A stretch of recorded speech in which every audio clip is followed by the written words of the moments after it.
Right before we started recording, I was on Twitter X and I saw a post and these videos of war crimes committed in Kursk, these atrocities where they were rounding up families basically and slaughtering them in their own houses, in their basements. Pretty awful stuff. And I'm wondering, do you think that the acknowledgement of some of these Ukrainian war crimes will penetrate into the West, become that there will be an acceptance that this happened after this war is lost. And this is also something that if Trump really wants to throw the Zelensky Bannerite regime under the bus, they can start to Yeah. expose some of these things. And if they do that, then it's just like, well, we're funding the bad Uh-huh. guys. We can't do this, right? Right. Will there be?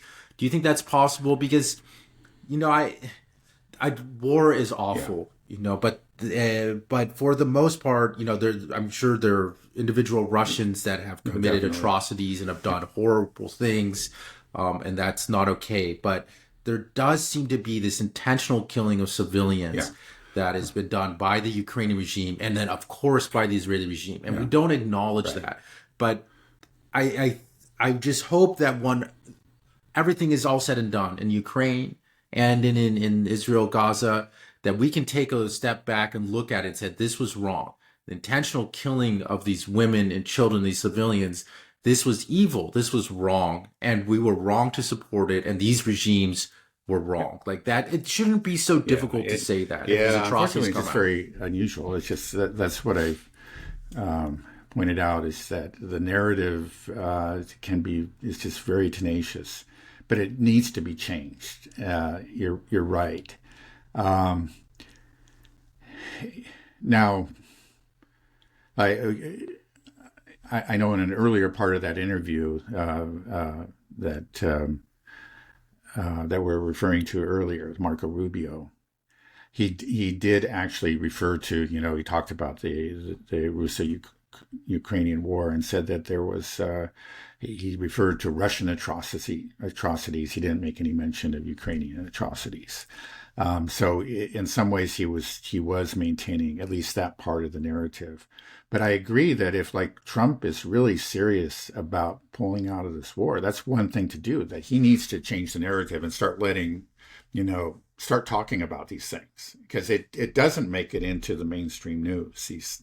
This is like, again, this has been these recent discoveries of, of all the corpses, civilian corpses in this town in Kursk is particularly appalling. But it's been part of this war from the beginning and before. It really goes back to 2014. It's just that the Ukrainian forces have been continually shelling civilian areas where there's just no military facility within miles.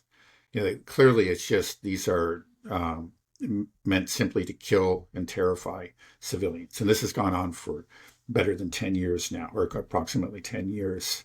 And, thousands and thousands of Ukrainian civilians have been killed. It's something that's been gone on, that goes on in this war. It's continued through this war. It's just constant. Now, occasionally you'll get the Ukrainians in the West will accuse the Russians of hitting a hospital or a residential building. In fact, I think there was an incident just a couple of days ago in the city of Poltava. There was a residential building that was hit by a missile. Now we just don't know. It could have been a Russian missile that went off course, maybe because of air defense. This is inevitably going to happen. It could have been, one of those air defense missiles. I think, whatever happened, it was not intentional. Look, I mean, the Russians strike targets in Ukraine every night. And I sorry, but I just don't believe that like every once in a while after hitting all these power plants and ammunition depots and, um,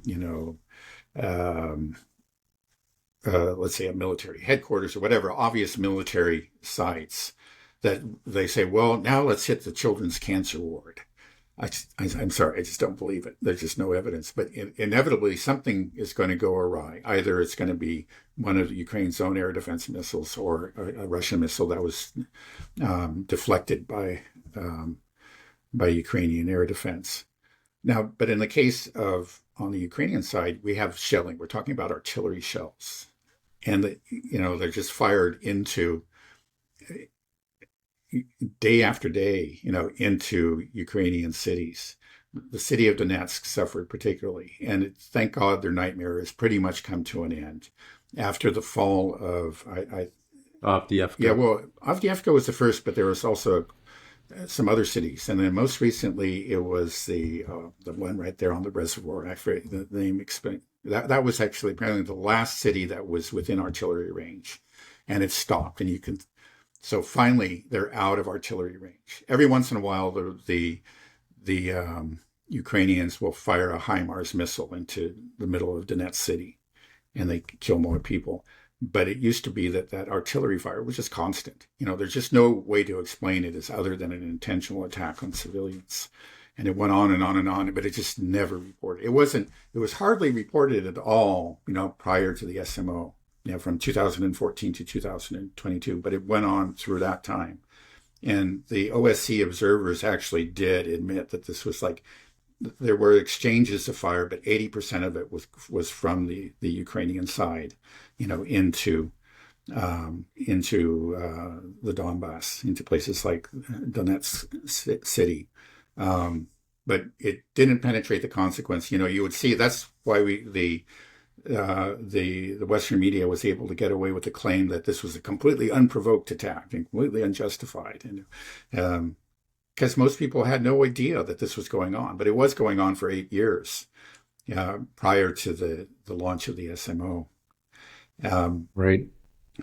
And so, yeah, we need to change that narrative. If we have the way things are depicted is that the plucky freedom fighters, the noble Ukrainians against the dastardly, orcish Russians.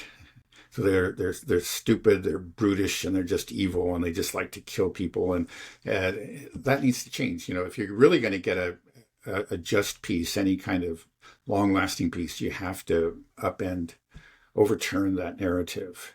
And one way you do it is by start letting the news through, or you lead the way. People like Marco Rubio and Trump start talking about these atrocities and say that they have to end, and then it gets into the news. It's at least into part of the news, and part of the West will start to see things differently, and then maybe we can. Then it becomes a lot easier for Trump to say, "Hey, why should we be supporting this? They're corrupt, they're losing, and they're also killing civilians. So why are we doing this? Let's get out of here." And it's hard to argue with him, but he needs to change the narrative to do that. Hey guys, I hope you're enjoying the conversation so far. I promise to only take 1 minute of your time. If you're using AI, please consider checking out my website, Novlisky.io. Right now, we're in the middle of this AI arms race. Nobody knows what's the best AI to use. Yesterday was OpenAI, and everybody's talking about DeepSeek. This is great for us as consumers of AI, but what's not so great is having to jump from platform to platform. You don't want to have to sign up for a monthly subscription on OpenAI and then move over to Anthropic and then move over to DeepSeek. So what we built here at Novlisky is an AI hub. It allows you to access hundreds of AI models. We update them as soon as a new model comes out. It is integrated into our system, and you can use them all under one platform. And another thing that's so great about this website is that you can easily use multiple models at the same time to compare which is best for whatever use case. So for example, I'm going to use Anthropic and GPT-4 at the same time. So I get side-by-side results. I use this in my work every single day. I think you'll find it incredibly useful.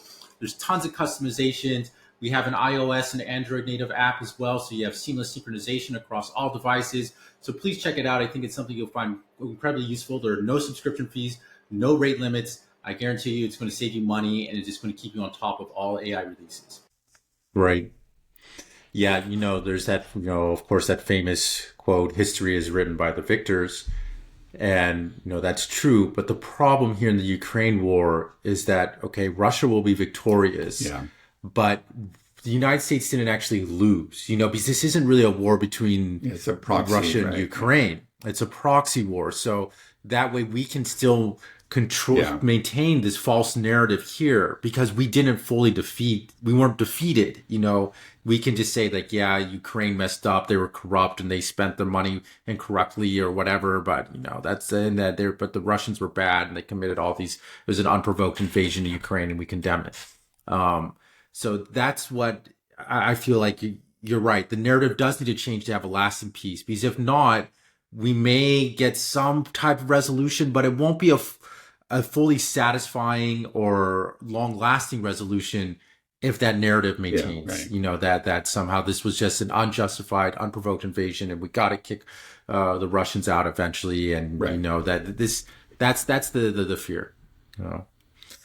Um, yeah, and then with Israel, who it's just an even bigger It mess is, if we yeah, can change the right. It's narrative yeah. there. I have some reason to hope, in the case of Ukraine, especially in light of the recent statements and actions by the new administration. But yeah, but not Israel. It may be that Netanyahu will go. It may be that they're deciding to sacrifice him. That's a possibility. But Zionism is not going anywhere, and the fundamental narrative of virtuous Israelis and wicked bloodthirsty Arabs is not going to change.